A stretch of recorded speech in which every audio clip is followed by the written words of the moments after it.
Growing up in Yorkshire, I guess the main way that I used to see skateboarding was through magazines and through videos. Skateboarding wasn't this instantly accessible thing that it is nowadays, where you can like look at Instagram on your phone and see like video clips and photos constantly. It's like to find skate videos and to find photos, you had to go out of your way and you had to spend a lot of money and a lot of time to get them. You'd have to get a bus to like Leeds to go to a shop to buy a magazine.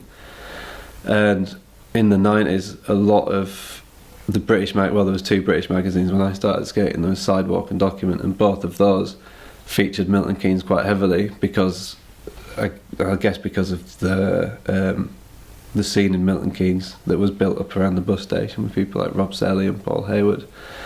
So I guess I first used to see Milton Keynes in the 90s before I could actually like travel away from Yorkshire. And then the week that I passed my driving test, I actually came to Milton Keynes for the first time. Like I passed it on like the Thursday, and then on the Sunday I got a car of mates together in Leeds and we just drove to Milton Keynes. We just needed to see the place to know that it existed. Because you'd see it and you'd be like, there's perfect ledges everywhere and there's sets of stairs everywhere that you can skate, and there's a bus station and a train station that are next to each other that look amazing. So yeah, I first came to Milton Keynes in like 2001 on a Sunday. And it got to the point where we were coming down from Leeds like every weekend or every other weekend on a Sunday just to come and skate the city. I started working for Sidewalk magazine in 2007. I worked for them for 11 years as the assistant editor of the magazine and the website editor, and as the chief video content creator. That came about through being friends with Ben Powell. Like I met Ben Powell in maybe 1999. Milton Keynes got featured quite a lot in Sidewalk. Whenever tours came through, it was one place that Americans really wanted to come to, just because the architecture lends itself so perfectly to technical street skateboarding that Americans knew of it. Like its name is known like around the world and is synonymous with like technical street skating as well. So we used to run it quite regularly.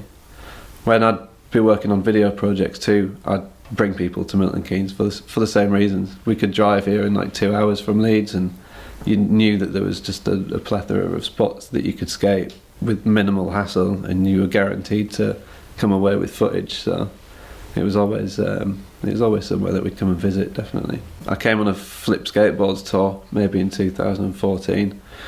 A guy called Alec Majuris, he did a switch frontside feeble grind down the post house rail, I believe it's called. It's around the back of Argos by the Holiday Inn. He did a switch frontside feeble grind down that was pretty impressive. During earlier years coming to Milton Keynes, I remember I came down with a kid called Mike Wright who used to skate for Blueprint. He filmed a line at the same handrail and he did maybe 5 or 6 tricks on flat first and then grind down the handrail. There was a van of American pros that were on a tour for Document magazine and parked up at the bottom of the sets of stairs, and they came up and were like, oh, have you got some footage from that? So we were like, yeah. So we like showed them this like 7 trick line on the camera and then just got back in the van and left.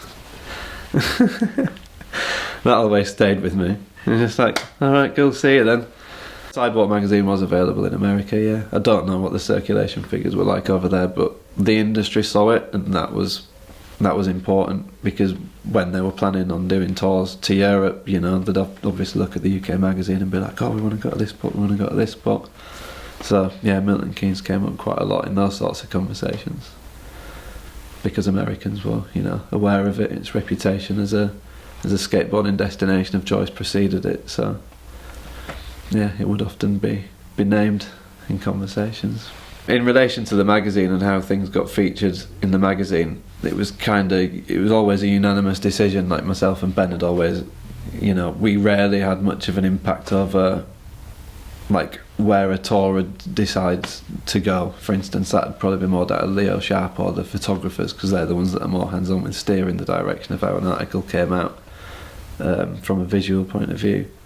But my role, so far as Milton Keynes is concerned, was more to do with the video side of Sidewalk, because we were working on a full-length video for 3 years that was called In Progress, that came out in 2011, and Milton Keynes did feature quite heavily in that, primarily because Sean Smith had a section in there, and he filmed for the entire 3 years that we were working on the project. So I spent quite a lot of time in Milton Keynes, and Ben spent quite a lot of time in Milton Keynes as well, skating with Sean, gathering the footage for that particular section. And in doing so, we were filming with Rob Selly on occasions, and then James Bush, who had just appeared. He was still quite young at the time, but he got a trick in there at the end of Sean's section.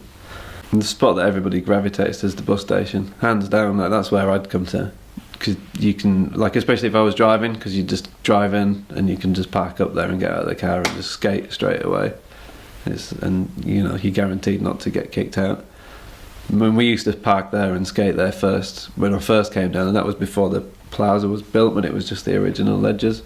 And then once the plaza got put in, yeah, definitely everybody just wants to go and skate the bus station first. Then you've got the trouble of trying to get everybody to leave to go to other places. Well, I guess the current state of the bus station, where they've put in these ridiculous strips of like anti-skateboarding concrete on the floor that you can't roll over, and they've put the ridiculous bollards up as well that you can't even fit through as a human, let alone on a skateboard. Yeah, I find that's just a bit ridiculous, because that space has been dedicated to skateboarding for decades, and now they're actually trying to stop people from skating there. And I know it's only taken away like a small part of the actual bus station that you can skate, but the gesture is far greater than that they can actually now try to stop people from physically skating at the bus station. I think that's a travesty, personally. Like, if the bus station was to go, that'd be such a shame, because there's decades and decades of skateboarding history, you know, and it's been through so much. And skateboarding's given me pretty much everything that I've got to this point. Like, certainly the vast majority of my friends have come from skateboarding. It's given me the opportunity to travel the world and to see places that I've never have got to see otherwise. It's, you know, I met my partner through skateboarding, and we've got a child, so he's given me a family. So yeah, I guess I owe pretty much the majority of like where I am today to skateboarding.